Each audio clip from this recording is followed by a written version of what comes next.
Welcome. My name is Mads Fredriksen. What you see behind here is from Tromsø, where the headquarters of my organization is, the Arctic Economic Council. Because today I will speak about the Arctic, and I will mention three things. I will mention one is, I will say, why is it that everyone is suddenly talking about the Arctic? Number two, I will talk about what are the business opportunities. And number three, I will talk about some of the challenges, because it's not always easy. And I will say I've been coming to Korea for many years. I've been working closely with Korea Maritime Institute. I've been working closely with KOBRI, the Polar Research Institute. And I know that Korea has a lot of plans and ambitions. But I also know that there's a lot of information that we don't know. So this is what I'm planning to speak about today. First, a quick introduction.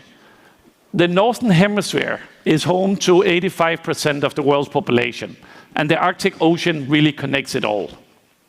Still, there's not too much shipping there today. We hear a lot about all these ships in the Arctic, but it's still a very, very small number, around 1,800 ships that are sailing around in the polar cold area. But the Arctic is still home to 4 million people. We heard about the 8 Arctic states. Norway, for example, 10% of the population lives in the Arctic. We heard about Greenland, the largest island in the world. In the old days, more than 1,000 years ago, the Vikings would sail across the Arctic, and not for tourism, not to see Northern Light, but to trade. So trading in the Arctic has happened for 1,000 years. In the future, the trading routes will look like this. Some of them will be easier to navigate, some of them will be more difficult to navigate. Some of them have political challenges, others have more logistic challenges. But this will be the potential sea routes in the future.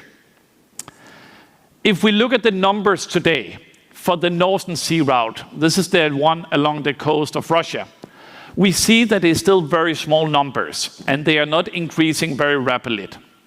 These ships are primarily Russian ships today.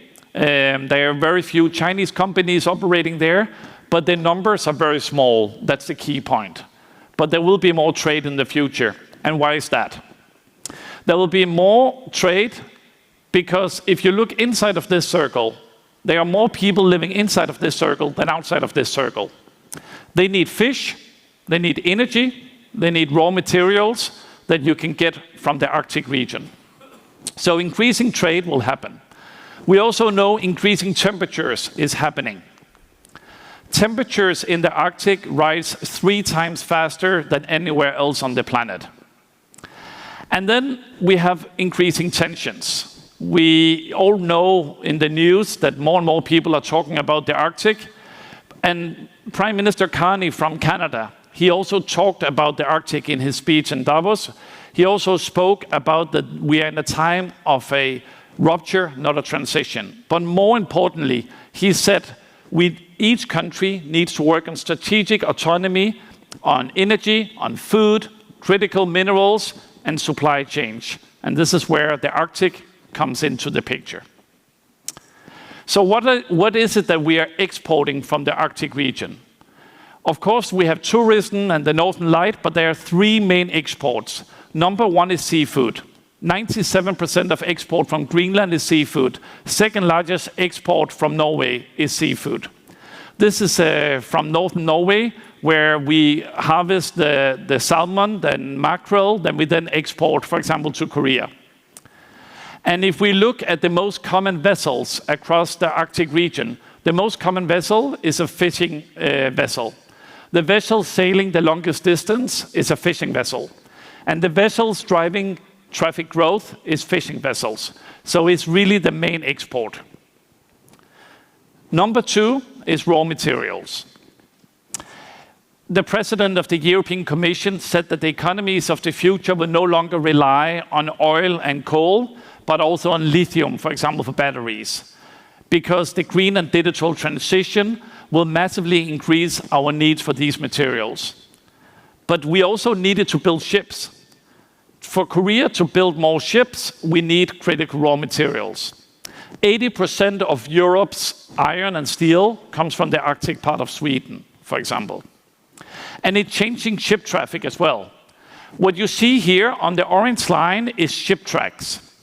And what you see is it's Greenland and Canada. This is 2014 before a mine opens. And then when a mine opens, it changes the patterns of the ship traffic a lot. So if we need more critical raw materials, it will change logistics. So we have fish, we have raw materials, and then energy. In the old days, it was the whale oil from whales that used to lit up the street lamps of Berlin and Paris. In the future, it will be hydrogen, ammonia, renewable energy, but right now, primarily oil and coal and gas.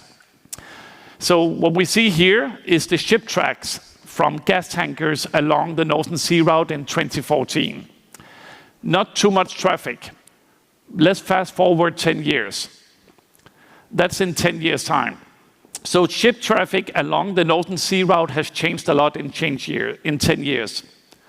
On January 1st, 2027, the European Union has sanctioned all Russian LNG. So these ship tracks will go somewhere else, but they will change. Still, just to say, we have also been seeing an increase in growth of number of European LNG going from Russia into Europe. And this has happened in the past 4 years, no matter what geopolitical tensions there has been. But it's not only in Russia we are talking about energy. President Trump stated in his State of the Union 2 years ago, not the last one, the previous one, that he is working on a gigantic, massive gas pipeline in Alaska with Korea as a partner, with investments of trillions of dollars. Alaska is also in the American part of the Arctic. So let's not only focus on the Russian Arctic, there's also the US Arctic. But it's not all just export and money. There are 3 main challenges that I quickly will mention here. Number 1 is the lack of infrastructure across the Arctic region. According to a US investment firm, we need more than $1 trillion over the next 15 years in investments in infrastructure. This is deep sea ports, satellite, subsea fiber optic cables, etc. Number 2 challenge is investments. Economy of scale. The Arctic region is home to 4 million people, which makes the economy of scale difficult. But there is another challenge. What you see here are banks who are saying no to invest in the Arctic region in energy specifically. So we did a mapping of all the banks who are saying we don't want to invest in the Arctic because of the polar bears and the beautiful nature. This is a challenge for any business who wants to operate in the Arctic region. But some governments are investing in the Arctic region. Russia, for example, is spending almost $400 billion in their Arctic. This is in shipping, this is in energy, so they are spending a lot of money. We have seen other countries starting to invest more, but this is the scale that Russia is investing in at the moment.